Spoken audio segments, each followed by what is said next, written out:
Ящерицы бывают огромных размеров и ведут себя как настоящие динозавры, агрессивно и кровожадно. Смотрите в этих ужасающих сценах, как гигантские вараны поедают добычу живьем. Звероящер в деле.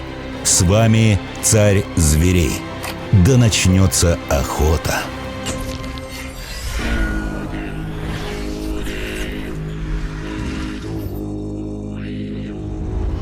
Мы считаем варанов налицо ужасными, но безобидными резиновыми уродцами, и часто на них нападают дикие собаки. Но вараны легко истребляют не только мелких животных, грызунов или змей. Комодские или индонезийские вараны – свирепые хищники. Они могут быть невероятно агрессивными в состоянии голода.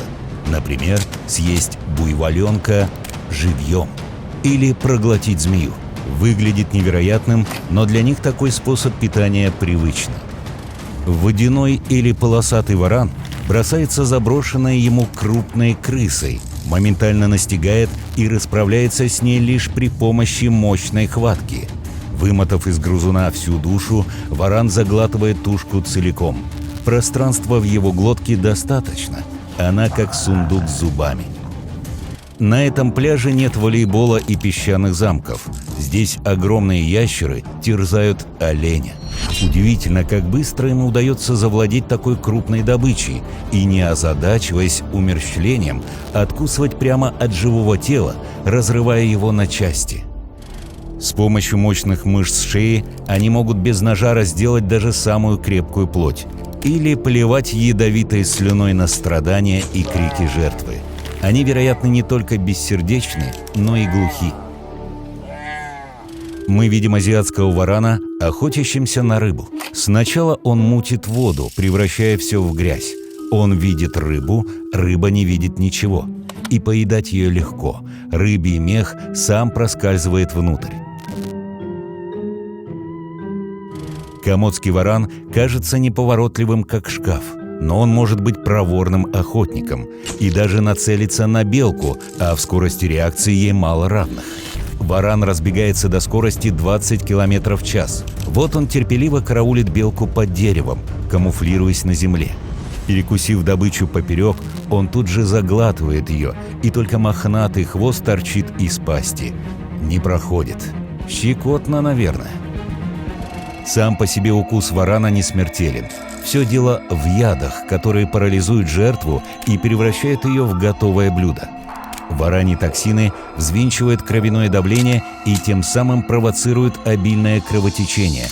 Жертва на глазах обессиливает. Задача в разы упрощается. Это фастфуд. Этому оленю даже несколько дней спустя яд от укуса варана причиняет мучительные неудобства. Поэтому доп-доза обездвиживает его окончательно, и он будет съеден без возможности сопротивляться. Сначала ящер сдирает пласт шкуры, а потом кусок за куском отрывает плоть. Садист, да и только. Присоединившийся хищник хватает, наконец, несчастного за голову. Уж лучше так, чем терпеть. Болевой шок вряд ли заменяет анестезию. Некрупному варану крупно повезло. Вкусная черная мышь была сброшена в его аквариум. Реакция молниеносная. Варан хватает мыша за голову и сворачивает ему шею. Мышь работает лапами, пытаясь разжать челюсти, но безнадежно. Чудище сильнее. Она сопротивляется, пока не брызнет кровь от глубокого укуса. Дождавшись тишины, хищник запихивает в себя добычу. Лежащая ничком коза кажется мертвой, но как только гигантский варан приближается и вонзает зубы, она оживает и отчаянно протестует. У нее тоненькая шейка, такую легко перекусить этому хищнику. Но посмотрите, как он съедает козу. Почти так же, как змею. Просто глотает порциями, вместе с рогами и копытами. Его челюсти железные, а череп резиновый. В такую пасть и паровоз влезет. Этот водяной варан получает в подарок испуганного кролика. Кто, интересно, организатор встречи? Кролик в отчаянии ныряет в бассейн, но варану даже не приходится прыгать за ним. Он легко извлекает добычу из воды. Кролик прыгун, и душить его приходится долго, хотя ясно, что выхода у зайчика нет, только вход. Домучив жертву до угла, от убийства варан переходит к пожиранию. Как говорится, мойте кроликов перед едой. Комодские вараны настойчивы в выслеживании добычи, потому что следующий прием пищи не гарантирован. Так что любая возможность хороша. Вот он выследил жирную мышку, цапнул, но та еще бежит. Но варан не намерен терять завтрак. Он догоняет и кусает снова. Теперь мы знаем, что укус варана токсичен, и он парализует жертву. Вот почему мы не видим сопротивления даже со стороны здорового Борова. У варана полно времени, он не спешит, поворачивая добычу более привлекательной стороной. Легче всего подобраться с мягкой брюшины. Кабан погибает скорее от нанесенных ему серьезных ран. Варан-гигант не брезгует никакой пищей.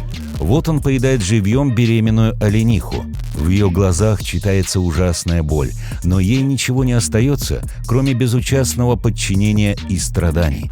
Зубы варана походят на акули, они режут плоть как ножи, разделывая на ломти крупных животных. Вспоров живот жертвы, варан поедает находящийся там живой плод. Каких только уродищ не носит земля. Вдвоем с партнером они доедают оленя без остатка. Нет, рога все-таки остаются, и это не забавно. В клетку варана подбрасывают царь-лягушку, так называемую бычью или лягушку-вала. Они действуют таким же образом, заквакивая рыбу целиком, а здесь сами выступают в роли еды. Цепь бесконечна. Лягушка размером с хорошую кошку, и варан высовывает язык, изучая пространство вокруг пришелицы. Та надувается и распрямляется в рост, показывая, что и сама не рохля. Первая бросается на варана, но он на сей раз ловчей. Схватив ее за голову, он слопал всю лягушку, как подушку, которая не ускакала. Если питоны всегда глотают добычу целиком, то у варана есть опция разорвать на части, либо захватить всю тушку, если животное не крупное. Смысл трудиться, пусть желудок работает. Водяной варан может слопать и змею, если сначала победит, конечно. Сперва он анализирует обстановку, высовывая раздвоенный язык. Он похож на змеиный и сканирует все исходящие запахи. Эта змея оказалась подходящей едой, и через мгновение ее уже перекусили, как резиновый шланг. Варан начинает трапезу с головы, и пока он заглатывает кишку, хвост добычи еще шевелится. Жутенькая сцена. Этот олень уже ранен и поражен ядом комодского варана. Паралитик действует, но даже лежа на земле олень не сдается, пытается боднуть, но тщетно. Толстокожему гиганту олени рога нипочем. Его кольчуга сделана из пластинок, по прочности сравнимых с костяными. Олень в итоге сдается и вынужден вынести экзекуцию до конца. Теперь мы видим игуану, которая также не останавливается ни перед какой съедобной добычей. Проникнув глубоко в нору, игуана извлекает кролика и упихивает прямиком в пасть, да так быстро, что не уследишь. Комодский варан наслаждается контролем над ситуацией. Понятно ведь, что обезьяна, побрыкавшись всеми лапами, сдается. Ей не освободиться от зажавших шею челюстей, которые еще и прогрызают ее насквозь. Обезьяну тоже убивает действие ядовитого укуса. Это было легко. Как только жизнь покидает тело жертвы, она отправляется в пасть. Еще одна сцена впечатляющей охоты комодского варана. На сей раз он работает с группой обезьян. Он улучшает момент, когда обезьяна собирается вскарабкаться с земли на дерево и хватает ее за шкирку. Добыча еще не поняла детали, а ее уже съели целиком. Как только кролик брошен на съедение варану, тот не ждет и моментально набрасывается на беднягу.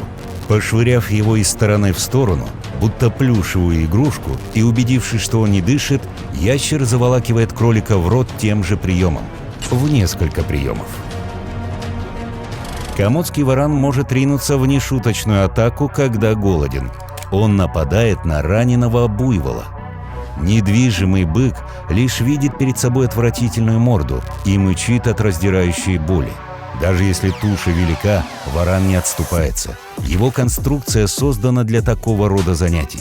Пусть он переест, но до следующей охоты может заниматься исключительно пищеварением. Варан оставляет быка, все-таки крупноват, но вряд ли тот выживет от нанесенных ран и отравы. Отвратительный на вид вараны-квазимоды придерживаются не менее мерзкой диеты. Сыроедение у них означает расчленение живьем. На глазах у буйволицы детеныша съедают по частям. Подползающие отъедают ноги, пока не обездвижат тело. Зрелище не для слабонервных, тем более что буйвол рядом, но ничем не может противостоять этому беспределу. Это людей учат прилично себя вести за столом, а хищники не заботятся о сервировке. Варан атакует крысу, но ему придется с ней повозиться. Крысы поразительно живучи. Ему приходится перекусить ее пополам, напачкав кругом, и лишь после этого пообедать. Что-то пошло не так, и трапеза началась не с головы жертвы. Поэтому нелепое зрелище, когда крысиная мордочка последней исчезает в пасти дракона, врезается в память ярче всех кадров. С вами был Царь Зверей. И прямо сейчас предлагаю посмотреть наши предыдущие выпуски.